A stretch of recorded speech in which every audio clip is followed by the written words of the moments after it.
Mr. Grothman, you're recognized for 5 minutes. Come on. Okay, thank you. Couple questions. Some we've kind of already gone over, but with regard to the trucking industry, do you think we'd have more truckers if we would allow people to get a CDL at age and drive interstate at a CDL at age 20 instead of 21? You're asking me, Yeah. Congressman? Yes. Listen, I think you got to do a lot of things to shore up the shortage. You're looking at 78,000 currently, 160,000 over the next 8 years. If this trend continues, so to maintain current economic demand, we need to add more talent behind the wheel. 18 to 20 is one of those solutions. You need to train them to safely and responsibly operate the equipment. Now, 48 states currently allow an 18-year-old to drive a Class 8. You just can't cross state lines. What in the world would be the possible reason, if that many states allow you to drive back and forth in your state, to bar you from crossing state lines? It's the difference between state and federal jurisdiction. We're saying that let's train them. Let's give them the skill set. So in other words, we're saying that 48 state legislatures are incompetent, apparently. Is that what we're saying? No, I think that's their jurisdiction. You just can't cross state lines. We cross state lines every day. So to train somebody, to teach somebody how to operate this equipment, doesn't matter if you're running from Sacramento down to San Diego, Thanks. But you should be able to cross. Yeah, we're trying to help you. Yep. We can say that 48 state legislators are competent, and it's the U.S. Congress that's incompetent. We can say that. Well, we put 18 to 20 as a pilot in the IIJA. We supported that. Okay. Now, we don't have somebody up here who represents an airline, but I know a guy who does the annual inspections for airline pilots to make sure they can keep flying up to age 65. He doesn't know why that shouldn't be 67 or 68. Mr. Moore, would it do something to solve the pilot shortage if we allowed pilots to keep being pilots, commercial pilots, to 67 or 68, provided somebody signs off?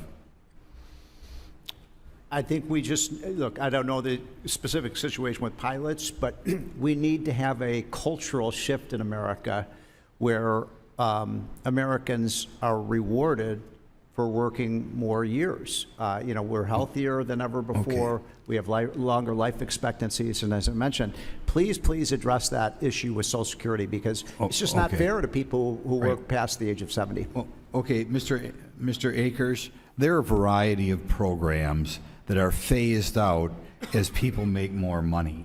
Earned income tax credit starts going up, but I think it's obviously biggest impact on society is to discourage people from making very much money, because if you begin to make more money, you'll lose the earned income tax credit.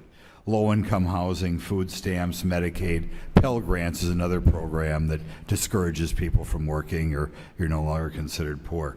Do you see in your employees either people not working because of the generosity of these programs, or more likely want to stop working when they make, say, $15,000 to $20,000 so they aren't phased out? Absolutely, and this has been going on for a long time. Literally, I'll have stylists that have discussions with me, and they tell me they don't want to work full-time hours. They can only work 19 hours because that's the threshold where they lose some of the benefits. Exactly. All over the place. All of these programs, earned income tax credit, low-income housing, food stamps, Medicaid, Pell Grants, are designed by somebody who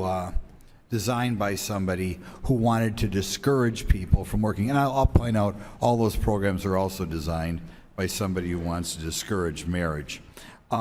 Another program for you in general, because I'm sure you have tons of resumes across your desk. Do people with psychology or communication arts, political science degrees, even a master's degree in business, do you view that as a positive when you're hiring somebody, or is it just largely irrelevance? It's largely irrelevant. I'm looking for skills and talents and the ability to get along with people primarily. We'll train them on the rest of it.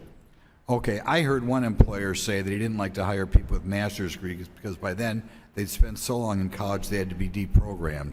Do you know anybody else in your profession? They don't know how to work anymore because they've been in school for their whole life. My goodness, you're what one of my friends said. In other words, you view in some cases a master's degree as not only a non-existent qualification, but almost a minus. Is that true? Yes, I do. I'm sure it's great in their area of expertise if they can get a job in that area, but if they're trying to get a job anywhere else in another field, it's a detriment. Okay. Well, thank you very much.